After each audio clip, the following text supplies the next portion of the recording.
Dear students, हम लोग elegant minds में ट्रायंगल्स चैप्टर देख रहे हैं और प्रीवियस लेक्चर में हम लोग दो थ्योरम के बारे में समझे थे।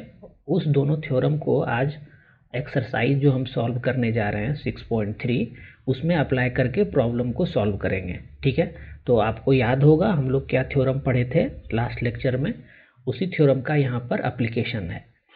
यहाँ पे 6.2 में जो पहला प्रॉब्लम है वो है, यहाँ पे एक्चुअली दो प्रॉब्लम है, इसमें फर्स्ट और सेकंड है, और इस दोनों प्रॉब्लम के लिए ये दो फिगर दिया हुआ है आपको, और दोनों के लिए ये आपको कंडीशन दिया हुआ है D E is parallel to B सी।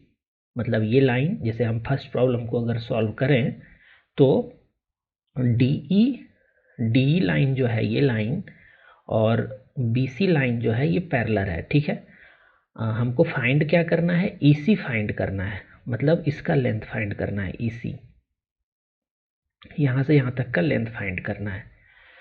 इसको कैसे फाइंड कर सकते हैं हम लोग? इसको फाइंड करने के लिए सबसे पहले हम इस ट्रायंगल में देखते हैं कि जब ये दो लाइन पैरेलल है तो ये जो लाइन DE है ये क्या करेगा, इसके साइड्स को इक्वल रेशियो में डिवाइड करेगा। यही थ्योरम था ना हम लोग जो लास्ट लेक्चर में पढ़े थे। तो उस थ्योरम का अप्लाई करके हम लोग देखते हैं EC को फाइंड कर सकते हैं या नहीं कर सकते हैं। उसके लिए हम इसको इस तरह से सॉल्व कर सकते हैं। हम लोग लिखेंगे इन ट्रायंगल ABC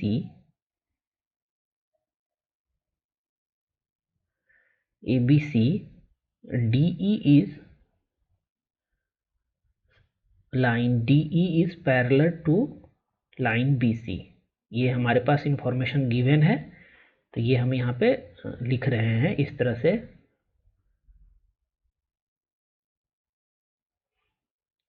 ठीक है, और इससे हम क्या बोल सकते हैं कि जो इसका साइड है, मतलब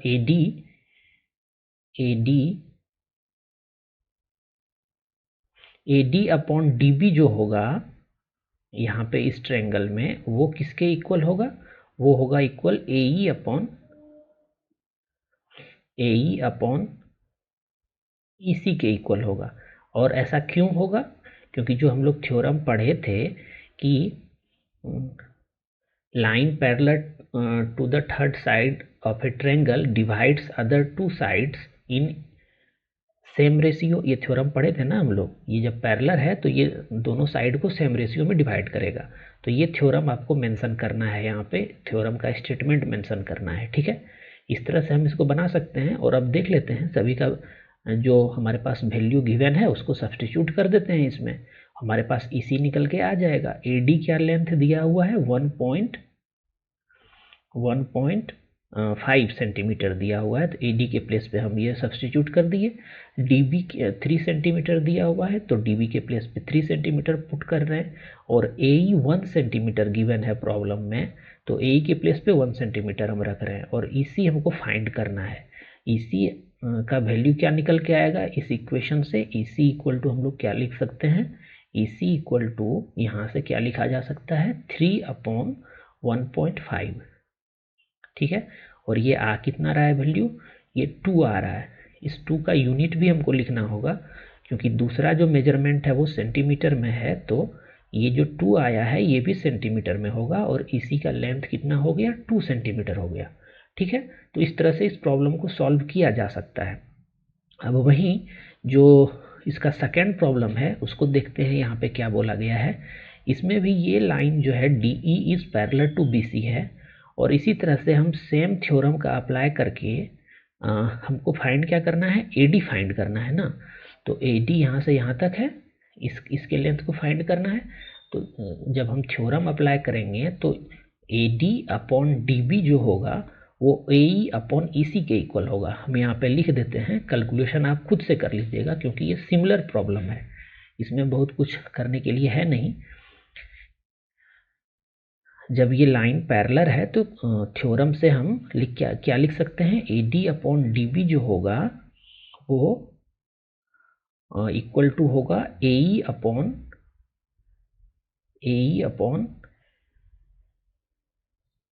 AE अपॉन EC के इक्वल होगा, ठीक है। और इसमें से 3 का वैल्यू हमारे पास है, हमारे पास AD का वैल्यू नहीं है, तो AD का वैल्यू हम इस तीनों का जो मेजरमेंट दिया हुआ है वो यहाँ पे सब्सटीट्यूट करेंगे और AD का वैल्यू फाइंड कर लेंगे, ठीक है। तो ये दोनों प्रॉब्लम सिंपल ही था, इसमें कुछ ज़्यादा था नहीं। अब इससे आगे जो नेक्स्ट प्रॉब्लम है उसको हम लोग देखते हैं, उसको कैसे सॉल्व कर सकते हैं, ठीक है। आगे बढ़ते हैं हम लोग। अब यहाँ पे सेकेंड प्रॉब्लम जो है कुछ इस प्रकार से है। E and F are points on the sides PQ and PR respectively of a triangle PQR. For each of the following cases, state whether EF is parallel to QR. अच्छा, यहाँ पे कुछ केस दिया हुआ है, ये 3 केस दिया हुआ है और इस तीनों केस में हमको ये जज करना है कि EF इसका QR के पैरेलल है कि नहीं है। तो सबसे पहले हमको ये डायग्राम बना लेना चाहिए कि यहाँ पे डायग्राम कैसा बनेगा। E and F are points on the side PQ and PR respectively of a triangle PQR। मतलब हमको एक ट्रायंगल बनाना पड़ेगा।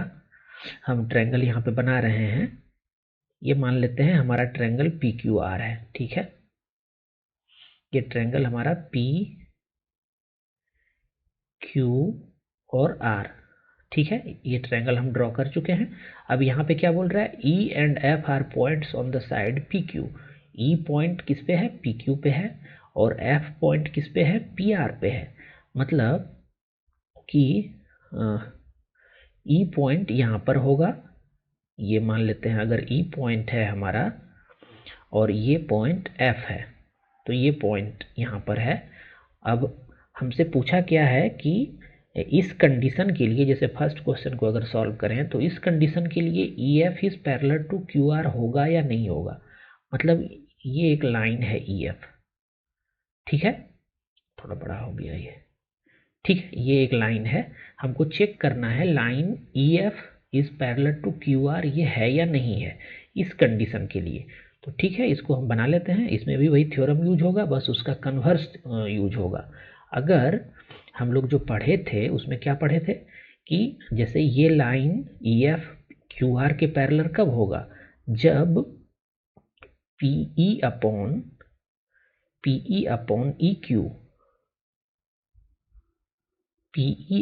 EQ is equal to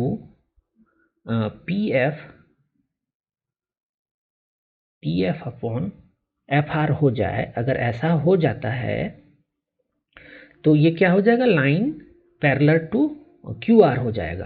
converse theorem जो हम पढ़े थे, टोटल 2 थ्योरम पढ़े थे ना हम लोग, तो उसमें से जो सेकेंड थ्योरम पढ़े थे हम लोग कि if a line divides 2 sides of a triangle in same ratio then the line is parallel to the third side of that triangle. ऐसा ही पढ़े थे हम लोग थ्योरम। तो पहले हम चेक कर लेते हैं, हमारे पास कुछ मेजरमेंट दिया हुआ है, यहाँ PE का वैल्यू दिया हुआ है, EQ का वैल्यू दिया हुआ है, PF का वैल्यू दिया हुआ है, FR का भी वैल्यू दिया हुआ है। तो हम सभी का वैल्यू सब्स्टिट्यूट करके देखते हैं क्या आ रहा है। तो सबसे पहले हम PE अपॉन EQ हम फाइंड करते हैं। मतलब ये चीज़ हमको चेक करना है कि ये ऐसा कंडीशन मैच हो रहा है या नहीं हो रहा है, ये चीज़ चेक करना है हमको। तो हम सबसे पहले क्या करेंगे, PE अपॉन EQ फाइंड कर लेते हैं। PE अपॉन EQ, ठीक है ना। EQ अगर हम फाइंड करें तो क्या मिलेगा, क्योंकि PE का वैल्यू दिया हुआ है 3.9 दिया हुआ है, तो PE का वैल्यू 3.9 है और EQ का वैल्यू कितना है, 3 सेंटीमीटर है। तो ये कितना आ रहा है हमारा, 1.3 आ रहा है, ठीक है। इसका रेशियो 1.3 आया। वहीं पर अगर हम PF अपॉन FR अगर चेक करें, जो हमारे पास मेजरमेंट दिया हुआ है, तो उससे क्या रेशियो मिल रहा है, PF कितना दिया हुआ है, 3.6 सेंटीमीटर दिया हुआ है, PF 3.6 सेंटीमीटर दिया हुआ है, और FR कितना दिया हुआ है, 2.4 सेंटीमीटर दिया हुआ है, ठीक है। तो ये देखते हैं कितना आ रहा है, ये हमारा कितना आ जाएगा, ये 3/2 आ रहा है। इसको अगर हम सॉल्व करेंगे, सिंपल फॉर्म में लाने का कोशिश करेंगे तो 3/2 आ रहा है। और ये एग्जैक्टली कितना हो रहा है, उसको फ्रैक्शन में अगर लिखें तो 1.5 आ रहा है। क्या ये दोनों रेशियो इक्वल है? नहीं है इक्वल। तो हमारे पास ये जो आया है ये दोनों रेशियो इक्वल नहीं है। इससे हम क्या बोल सकते हैं? ये बोल सकते हैं हम कि EF is not parallel to EF, line EF is not parallel to QR। ये कंडीशन निकल के आया हमारा। वहीं इसका अगर हम थर्ड प्रॉब्लम सॉल्व करें, क्योंकि सेकेंड सिमिलर है तो ये आप खुद से सॉल्व कर लीजिएगा। हम थर्ड वाले को सॉल्व करते हैं, ठीक है। तो थर्ड के लिए भी हम यही कुछ करने वाले हैं। थर्ड प्रॉब्लम में भी यही हमारा डायग्राम रहेगा और यही सारा पॉइंट रहेगा इसमें। तो हम सभी को नहीं मिटाते हैं, बस ये जो फर्स्ट को सॉल्व किए थे इसको मिटा लेते हैं। इसमें ये निकला था और यहाँ पर भी हमको यही चेक करना है। PE है ये, इसको अच्छे से लिख देते हैं ताकि कंफ्यूजन नहीं हो। ये P है लिखा हुआ, ठीक है। अच्छा, यही चीज़ चेक करना है हमको यहाँ पर भी। और ये हमको चेक करना है कि ये इक्वल आ रहा है या नहीं आ रहा है, क्योंकि इसी के बेसिस पे हम बोल पाएंगे कि हमारा जो ये लाइन है EF वो QR के पैरेलल है या नहीं है। तो हम सबसे पहले PE फाइंड कर लेते हैं, देखते हैं कि PE फाइंड नहीं करना है, P का वैल्यू दिया हुआ है तो इसको सब्स्टिट्यूट कर लेते हैं। यहाँ पे P कितना दिया हुआ है और EQ कितना दिया हुआ है देखते हैं। ये सभी तो हमारे प्रॉब्लम में दिया हुआ है ही, बस हमको फिर से यहाँ पे वैल्यू सब्स्टिट्यूट करना होगा। इस बार P का वैल्यू कितना है? 0.18 है, ठीक है। 0.18 है P का वैल्यू, ठीक है। और EQ का वैल्यू क्या है? EQ तो यहाँ पे गिवन है ही नहीं, तब हम क्या करें? EQ को हमको अगर हमारे पास रहता तभी तो हम चेक कर पाते और तभी तो हम फिर ये थ्योरम अप्लाई कर पाते। EQ का मेरे पास वैल्यू नहीं है, लेकिन जो हमारे पास इंफॉर्मेशन है इस थर्ड प्रॉब्लम में, वहाँ से EQ का वैल्यू हम फाइंड कर सकते हैं। कैसे फाइंड कर सकते हैं? देखिए, PQ हमारे पास है, PQ हमारे पास है और PE भी है हमारे पास, तो इस दोनों को सब्ट्रैक्ट कर देते हैं, EQ निकल के आ जाएगा। तो EQ हम यहाँ पे लिख रहे हैं, ठीक है। EQ अगर हमको फाइंड करना हो तो EQ क्या हो जाएगा? EQ इक्वल टू हम PQ minus PQ minus PE ऐसा लिख सकते हैं। आप फिगर से देख सकते हैं इसको हम किस प्रकार से इसको लिख रहे हैं। और PQ का मेजरमेंट हमारे पास है 1.28 सेंटीमीटर है, तो ठीक है। और PE का मेजरमेंट कितना है? 0.18 है इसका मेजरमेंट। ये हमारा कितना आ रहा है निकल के? 1.1 आ रहा है, 1.1 सेंटीमीटर ये निकल के आ गया। तब हम EQ के प्लेस पे इसका वैल्यू सब्स्टिट्यूट कर देते हैं तो ये 1.1 हो गया, ठीक है। अब उसी तरह देखते हैं PF का वैल्यू है क्या हमारे पास? PF का तो वैल्यू है, तो PF के प्लेस पे 0.36 हम रखते हैं यहाँ पे, ठीक है। PF के प्लेस पे 0.36 सब्स्टिट्यूट कर दिए। FR हमारे पास है या नहीं है? FR का वैल्यू फाइंड करने के लिए क्या कर सकते हैं हम लोग?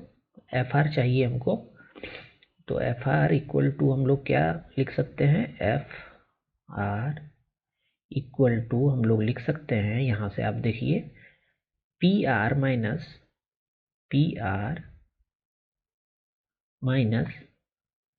PF कर सकते हैं ऐसा,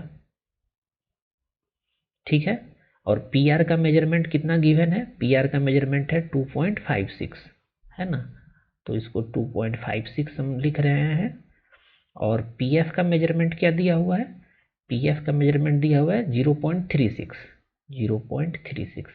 इसको सब्ट्रैक्ट करने पे कितना आ रहा है देखिए आप, इसको सब्ट्रैक्ट करने पे आ रहा है, ये 6 में 6 गया तो 0 हुआ, 5 में 3 गया तो 2 हुआ और 2 में 0 गया तो 2 हुआ, 2.2 आया। तो यहाँ पे इसका वैल्यू सब्स्टिट्यूट कर देते हैं हम FR का जो अभी फाइंड किए हैं, 2.2। अब देखते हैं ये दोनों इक्वल आ रहा है या नहीं आ रहा है।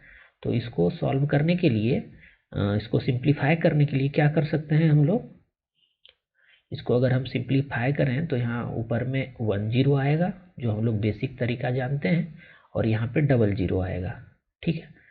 एक्चुअली ये इक्वल होगा नहीं, होगा क्या, हाँ होगा ये इक्वल, ठीक है। और इसी तरह इसको अगर हम सॉल्व करें तो यहाँ ऊपर में 10 आएगा और नीचे में 00 आएगा, ठीक है। ये डेसिमल हटा दिए हम, ठीक है। अब यहाँ पे 18/11 आया, 10/100 है, 10/100 है, और इसको अगर हम 2 से डिवाइड करें तो ये 11 आ जा रहा है और ये 18 आ रहा है। तो ये दोनों इक्वल आ गया हमारा। जब ये दोनों इक्वल आ गया तो हम क्या बोल सकते हैं थ्योरम से, दिस इम्प्लाइज यूजिंग थ्योरम जो हम लोग पढ़े थे वहां से क्या बोल सकते हैं कि EF is parallel to QR, ठीक है। तो इस थर्ड प्रॉब्लम में ऐसा कुछ निकल के आया। आप सेकेंड वाला प्रॉब्लम खुद से सॉल्व कर लीजिएगा, इसमें कुछ ज़्यादा है नहीं, ठीक है। अब हम लोग नेक्स्ट प्रॉब्लम की ओर बढ़ते हैं, देखते हैं नेक्स्ट प्रॉब्लम में क्या दिया हुआ है, ठीक है। नेक्स्ट प्रॉब्लम क्या है इसका, थर्ड नंबर प्रॉब्लम है, देखते हैं। 6.18 कहाँ, अच्छा ये ऊपर है फिगर इसका, यहाँ पे इसका फिगर है। In figure 6.18 if LM is parallel to CB, अजीब दिया है यार, इसका प्रॉब्लम यहाँ है, फिगर यहाँ दिया है, लिखने में तो बहुत दिक्कत होने वाला है, लेकिन हम लिख लेंगे, ठीक है। क्या दिया हुआ है, LM is parallel to CB, इसको पहले थोड़ा इधर कर लेते हैं। LM is parallel to CB, मतलब LM कौन सा है, ये है LM हमारा, ये पैरेलल टू CB है, ठीक है, ये पैरेलल टू CB है। LN is parallel to CD, मतलब ये LN is parallel to CD, इसके पैरेलल है, ठीक है। हमको प्रूव क्या करना है, AM upon AB, AM upon AB is equal to AN upon AD, AN upon AD prove करना है। तो इसको AN अपॉन AD है ना, अच्छा इसको ऐड करना होगा तब जाके ये सॉल्व होगा, ठीक है। इसको सॉल्व किया जा सकता है, इसके लिए हम थोड़ा स्पेस ले लेते हैं पहले, उसके बाद हम चलते हैं यहाँ से, देखते हैं इसको कैसे सॉल्व किया जा सकता है। ये फिगर है, ये फिगर आपको देखना है, ये प्रॉब्लम नहीं है इसका, ये फिगर यहाँ पे देखना है। यहाँ पे ये लाइन और ये लाइन पैरेलल दिया हुआ है, तो हम लोग क्या देख सकते हैं यहाँ पे, इन ट्रायंगल जो यहाँ पे ट्रायंगल लिख रहे हैं उसी में देखना है आपको, ACB में देखिए, या ABC आप बोलिए, इसको ज़्यादा सिंपल है ये। ABC में आप देखिए क्या हमारे पास दिया हुआ है, LM is parallel to BC, ये दिया हुआ है। और यहाँ से हम लोग क्या बोल सकते हैं, यहाँ अगर हम थ्योरम अप्लाई कर दें तो सेम रेशियो में डिवाइड करेगा ये LM। तो यहाँ से रेशियो हमारा क्या आ रहा है, AM अपॉन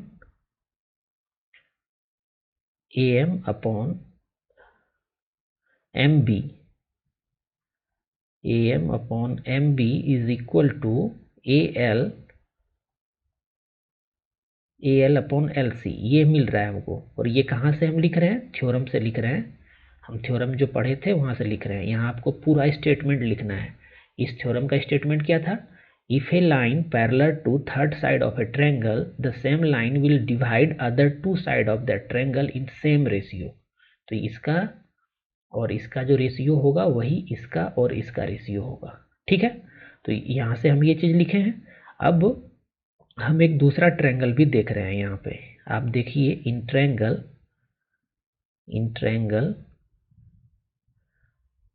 ADC में देखना है हमको। ADC में अगर हम देखें तो क्या दिया हुआ है हमारे पास इंफॉर्मेशन, NL या LN दिया होगा यहाँ पे, हाँ तो कोई बात नहीं है, NL या LN कुछ भी बोलें, अब मीनिंग सेम ही है। तो NL इज पैरेलल टू क्या दिया हुआ है, DC के पैरेलल है ये, ठीक है। और यहाँ से हम क्या बोल सकते हैं, यहाँ से बोल सकते हैं कि AL upon LC is equal to AN upon ND, यही होगा ना, ये D है, थोड़ा सा नीचे, ठीक है, ये डी है। यहाँ से हम ये बोल सकते हैं, और ये हम जो बोल रहे हैं वो वही सेम थ्योरम का यूज करके बोल रहे हैं। आपको यहाँ पे थ्योरम मेंशन करना है। अब देखते हैं यहाँ से हमारे पास रिलेशन क्या निकल के आ रहा है। यहाँ पे देखिए A L upon L C है, यहाँ पर भी A L upon L C है। तो इस दोनों इक्वेशन से अगर इसको हम फर्स्ट इक्वेशन माने और इसको हम सेकेंड इक्वेशन माने, तो इस दोनों इक्वेशन से क्या मिल रहा है हमको, यहाँ पे A L upon L C है, यहाँ पर भी A L upon L C है। तो दोनों जगह तो सेम ही है, तो इसका दूसरा साइड भी इक्वल होगा। तो हम लिख सकते हैं यहाँ पर M upon M B will be equal to A N upon N D, ये लिख सकते हैं। ठीक है, लेकिन हमको प्रूव कुछ और ही करना था। प्रूव क्या करना था हम लोगों को, एक बार देख लेते हैं क्या प्रूव करना था। ए एम अपॉन क्या था, A M upon A B. Prove क्या करना है, A M upon A B. एक बार यहाँ लिख लेते हैं ताकि आसानी हो, स्पेस भी कम है। A M upon A B is equal to A N upon A D. ये प्रूव करना था हम लोगों को। ठीक है, तो इसको देखते हैं कैसे प्रूव कर सकते हैं। हमारे पास जो रिजल्ट मिला है यहाँ से ये मिला है, A M upon A B मिला है, मतलब A M upon A B मिला है, और A N upon A D N D मिला है। इससे हमको जाना है। तो कैसे जा सकते हैं हम लोग, इसको करने के लिए इसको पहले क्या करना होगा ना, आपको रिवर्स करना पड़ेगा। इसको अगर हम इन्वर्स कर दें तो क्या लिख सकते हैं, इन्वर्स करके M B upon A M लिख सकते हैं इसको। ठीक है, और जब दूसरे साइड को भी इन्वर्स करेंगे तो N D upon A N लिख सकते हैं हम लोग। अब यहाँ पे क्या करने वाले हैं हम कि दोनों साइड 1 1 ऐड कर देंगे, एडिंग 1 बोथ साइड। 1 यहाँ पर भी ऐड कर दिए और यहाँ पर भी 1 ऐड कर दिए। तब क्या मिल रहा है हम देखते हैं। यहाँ अगर दोनों साइड 1 1 ऐड कर देते हैं तो ऊपर में हमारा क्या हो जाएगा, ऊपर में हो जाएगा A M plus M B, A M plus M B, और नीचे में क्या रहेगा, ए एम रहेगा। ठीक है, और यहाँ पे क्या मिलेगा, एन डी प्लस, ज्योमेट्री में ऐसा ही है, plus A N upon A N, ये मिल रहा है हमको। ठीक है, अब फिगर में देखिए आप, A M plus M B क्या है, A M plus M B क्या है, ए बी है। तो इसको ए बी लिख लेते हैं हम, A M plus M B को ए बी लिख दिए हम, कोई प्रॉब्लम नहीं होना चाहिए इसमें। और इसको ए एम को हम ए एम ही रहने दिए। ठीक है, और N D plus A N क्या है, एन क्या है, कुछ गलत लिख दिए क्या, N D plus N D A M upon M B, A M upon M B equal to N D plus A N plus N D. ठीक है, तो ए एन और N D, N D plus A N है ना, तो N D ये है और ए एन ये है। इसको क्या लिख सकते हैं हम लोग, ए डी लिख सकते हैं। तो इसको ए डी लिख देते हैं हम। ठीक है, और नीचे में हमारा ए एन है। अब हमको क्या ये दिख रहा है, जो हमको प्रूव करना था, A M upon A B था, A M upon A B आ गया है हमारा, A N upon A D, A N upon A D, मतलब जस्ट इसका इन्वर्स आया है। तो इसको हम आसानी से लिख सकते हैं। इसको इन्वर्स अगर कर दें तो क्या लिख सकते हैं हम, नीचे को ऊपर कर दिए, ए एम यहाँ पे लिख रहे हैं और ए बी को नीचे लिख दिए हैं। ठीक है, और यहाँ पर ए एन और नीचे में ए डी, यही तो प्रूव करना था। ये प्रूव हो गया, यही तो प्रूव करना था। ठीक है, तो इस तरह से इसको आप सॉल्व कर सकते हैं। इसका फिगर थोड़ा ऊपर में दे दिया था, इस वजह से प्रॉब्लम हुआ। ठीक है, लेकिन आप समझ गए होंगे कि कैसे हम बनाए हैं। पहले इस ट्रायंगल में लेना है आपको, पहले इस ट्रायंगल में आपको देखना है। एक बार हम रिवाइज कर देते हैं आपको। ठीक है, पहले इस ट्रायंगल में आपको देखना है, ये जो ट्रायंगल है इसमें देखना है, और इसमें क्या मिलेगा आपको, ये लाइन और ये लाइन पैरेलल है, ठीक है। ये दोनों लाइन जब पैरेलल है तो this upon this will be equal to A L upon L C, same ratio में डिवाइड करेगा। फिर आपको देखना है दूसरा पार्ट, दूसरा ट्रायंगल में, इस ट्रायंगल में देखना है, और इसमें क्या दिया हुआ है कि this line is parallel to this line. फिर यहाँ से थ्योरम जब अप्लाई करेंगे तो A N upon N D जो होगा वही A L upon L C होगा, ठीक है। और इस दोनों को मिला करके हमारे पास क्या मिलेगा, ये this upon this will be equal to this upon this, और फिर इसको 1 जब ऐड करेंगे इन्वर्स करके हम, तो हमको ये रिजल्ट मिला, और फिर जब इसको इन्वर्स कर देंगे तो जो हमको प्रूव करना था वो मिल जाएगा, ठीक है। ज्योमेट्री में ऐसे ही आपको प्रॉब्लम को सॉल्व करना पड़ेगा, ठीक है। और इसका जो नेक्स्ट प्रॉब्लम है उसको हम लोग नेक्स्ट एक्सरसाइज में सॉल्व करेंगे। अभी के लिए बस इतना ही है, फिर हम लोग नेक्स्ट लेक्चर में मिलेंगे और जो इसका नेक्स्ट में प्रॉब्लम है उसको अच्छे से सॉल्व करेंगे। अभी के लिए बस इतना ही, फिर हम लोग मिलेंगे नेक्स्ट लेक्चर में। Thanks for watching elegant minds.